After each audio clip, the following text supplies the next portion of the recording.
क्या आपकी गाड़ी भी आजकल थोड़ा जल्दी रिजर्व में आ रही है, या फिर ऐसा लग रहा है कि पेट्रोल पंप से निकलने के ठीक बाद माइलेज अचानक गिर गया है? अगर हाँ, तो आप अकेले नहीं हैं। देश भर में इस वक्त E20 पेट्रोल यानी 20% एथेनॉल ब्लेंडेड पेट्रोल को लेकर बहस जोरों पर है।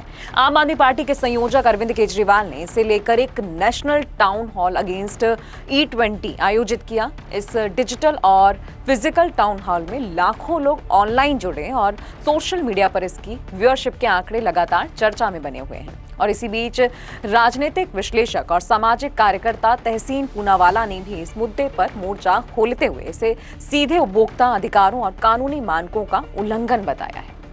केजरीवाल और पूनावाला जैसे आलोचकों का यह दावा है कि E20 पेट्रोल से गाड़ियों की सेहत और आम जनता की जेब दोनों पर ही असर पड़ रहा है। वहीं केंद्र सरकार का कहना है कि यह देश के आयात बिल और पर्यावरण दोनों के लिए ही मास्टर स्ट्रोक है। तो आइए बिल्कुल आसान अंदाज में समझते हैं कि E20 पेट्रोल का पूरा गणित क्या है, विपक्ष और विश्लेषकों का क्या आरोप है और सरकार का क्या पक्ष है। तो सरल शब्दों में E20 पेट्रोल का मतलब है 80% सामान्य पेट्रोल और 20% एथेनॉल का मिश्रण। एथेनॉल मुख्य रूप से गन्ने के रस, मक्के, अनाज से बनता है। केंद्र सरकार ने भारत में पेट्रोल में एथेनॉल ब्लेंडिंग का लक्ष्य रखा था ताकि विदेशों से कच्चा तेल कम खरीदना पड़े। 2025-26 तक देश के लगभग सभी पेट्रोल पंपों पर E20 पेट्रोल मिलना शुरू हो गया। लेकिन विवाद तो तब शुरू हुआ जब वाहन चालकों, विशेष रूप से 2023 के पहले बनी गाड़ियों के मालिकों ने शिकायतें शुरू कर दी। उनका कहना रहा कि E20 पेट्रोल के आने के बाद उनकी गाड़ियों का माइलेज गिर गया है और इंजन रखरखाव का खर्च बढ़ गया है। अरविंद केजरीवाल के टाउन हॉल और तहसीन पूनावाला के उठाए गए कानूनी व व्यवहारिक सवालों ने इस बहस को और तेज कर दिया है।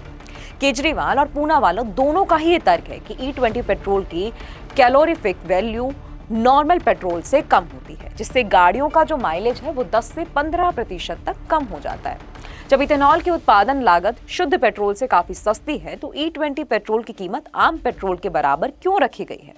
तहसीन पूनावाला ने इस बात पर खास जोर दिया है कि जनता ने पूरे पेट्रोल के दाम वसूल कर उन्हें ब्लेंडेड ईंधन देना एक तरह से उपभोक्ता अधिकारों का हनन है। 2023 से पहले बनी गाड़ियां E20 कॉम्प्लीट नहीं है। उनमें इस ईंधन के इस्तेमाल से रबर पार्ट्स गलने, पाइपलाइन खराब होने और इंजन में जंग लगने की आशंका जताई जा रही है। केजरीवाल और पूनावाला दोनों की ही यही प्रमुख मांग है कि पेट्रोल पंपों पर उपभोक्ताओं को जबरन E20 ना दिया जाए, बल्कि उन्हें E20 और शुद्ध पेट्रोल दोनों में से चुनने का विकल्प यानी चॉइस मिलनी चाहिए।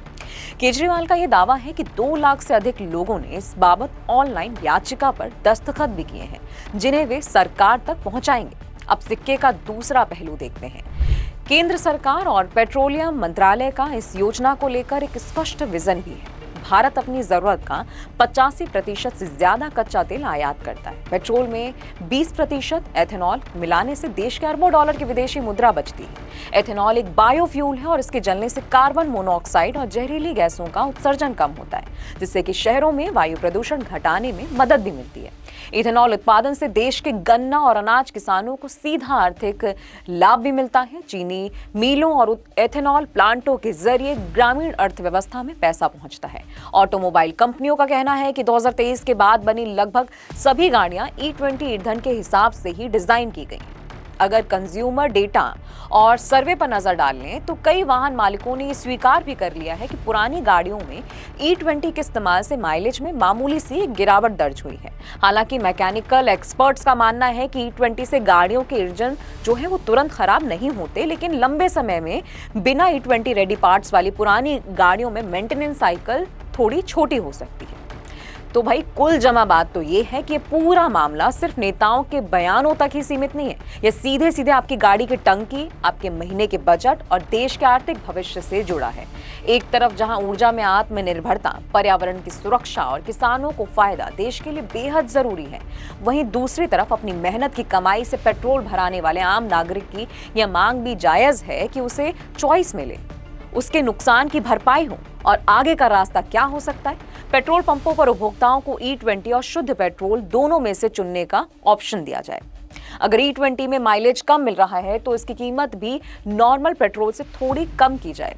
पुरानी गाड़ियों के मालिकों के लिए सरकार और कंपनियां बिल्कुल मिलकर साफ दिशा निर्देश और सामान्य जैसे कि रेट्रोफिटिंग और अडेप्टिव किट जारी करें। अब गेंद जो है वो सरकार के पाले में है। कि वह जनता की व्यवहारिक दिक्कतों और देश के बड़े लक्ष्यों के बीच संतुलन कैसे बनाती है। खबरों की स्वतंत्र आवाज सुनने और देखने के लिए सब्सक्राइब कीजिए TFM यानी द फ्रीलांस मीडिया।